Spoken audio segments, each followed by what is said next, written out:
네, 안녕하세요. 더불어민주당 일부 의원들의 그 20대 청년 관련 발언, 예.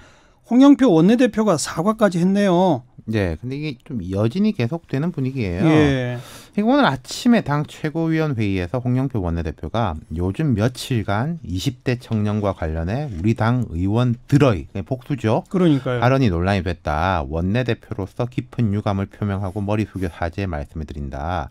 당과 정부가 20대가 빛나는 희망과 이상을 꿈꿀 수 있도록 현실에 공감하고 노력하겠다 이렇게 말을 했어요. 예. 이게 근데 여기서 지적된 것으로 해석되는 한 의원은 이제 반발을 하고 그러고 있네요. 지금 서른 의원, 그다음 홍익표 의원 두 그렇죠. 의원의 발언이 문제잖아요. 예. 시작은 서른 의원이었고. 그렇죠. 근데 더 올라가 보자면 시장이 이런 거예요. 지금 이제 여권에서 20대, 특히 20대 남성의 이탈률이 높다, 그렇죠. 지지율이 많이 낮다 이런 이야기가 상당히 많이 나왔지 않습니까? 예. 숫자로도 이게 보이는 거고 거기에 대해서 뭐 여러 이야기가 오가는 중이었어요.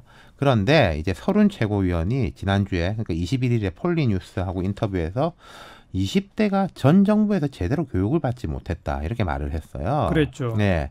그 다음 날 다른 언론사에서 뭐 이야기가 맞냐라고 하니까 맞다. 그리고 또 그 오후에 기자들을 만난 자리에서도 또 반복해서 이야기를 했어요. 예. 이 문제가 논란이 되면서 홍익표 수석 대변인의 지난 15일 발언도 뒤늦게 화제에 올랐거든요. 아, 홍익표 의원 발언이 더 먼저 있었군요. 예.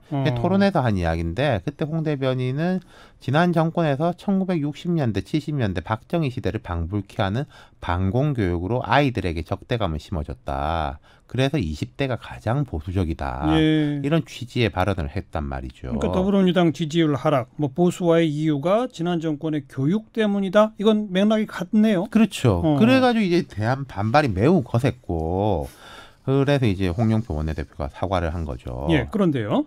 근데 이제 홍익표 대변인이 이 최고위원 회의 이후에 원내대표의 사과에 동의할 수 없다 이렇게 그래요? 이야기를 했어요. 예. 예. 그러면서 뭐 홍 원내대표가 내 발언의 뜻을 잘 몰랐던 것 같다. 내 이야기의 요지는 우리 지지율 떨어진 게 아니라 오히려 보수 언론과 보수 정당을 지적한 것이다. 당시 사회적 분위기에 영향을 받은 것이 있고 교육은 학교 교육만 있는 게 아니라 매스미디어 교육도 있다. 네. 당시의 사회 분위기가 어땠냐. 9시 뉴스, 톱뉴스만 봐도 그랬다. 북한 문제를 어떻게 다루는지 영향을 받게 된다. 유럽 사회에서 젊은 인구가 신나치 등으로 보수화되느냐. 그런 문제와도 관련이 있다. 이렇게 이야기를 했어요.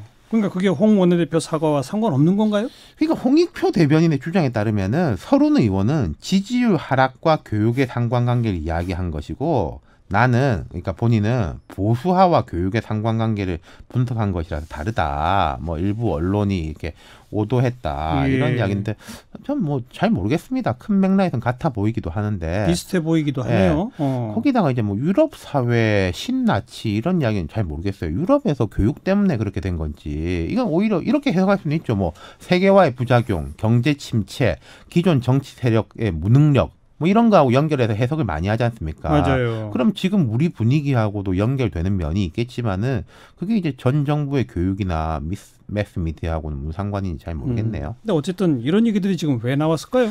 이게 과거에 보면요. 여권에서 노인 폄하 발언 같은 건 문제가 된 적이 여러 번 있지 않습니까? 있었죠. 그러니까 예. 좀 나이 든 고령층이 이제 보수적이다. 예. 이런 거죠. 근데 예. 지금 이제 20대에 대한 건데요.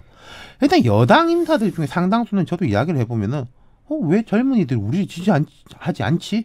당연하게 우리를 지지해야 하는 거 아니야? 하고 좀 의아하게 생각하는 사람들이 꽤 있어요. 그래요? 예. 그러니까 그 원인을 스스로에게 찾게 되는 게 아니라 밖에서 찾게 되는 거죠. 근데 정말 교육의 영향이 실제로 있을까요? 그걸 수치로 알 수 있는 건 아니고 뭐 서른 의원이 이런 이야기 했습니다.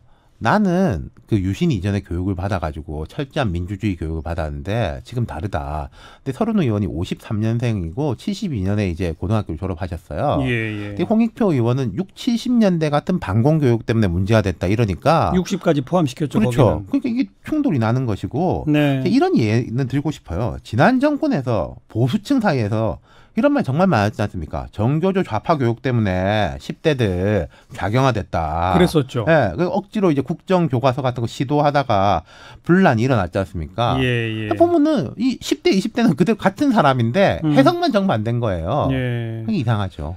어쨌든 이런 건 당에서 연구소 차원에서라도 꼼꼼히 분석해 봐야 돼요. 그리고 이거를 자꾸 뭐 전으로 돌리려고 하는 게 맞아요. 문제가 되는 거죠. 우리가 자기들의 뭐가 문제. 부족하다 그렇죠. 이런 것에 대한 이야기가 나와야 되겠죠. 네, 수고하셨어요. 감사합니다. 윤태권 실장이었어요.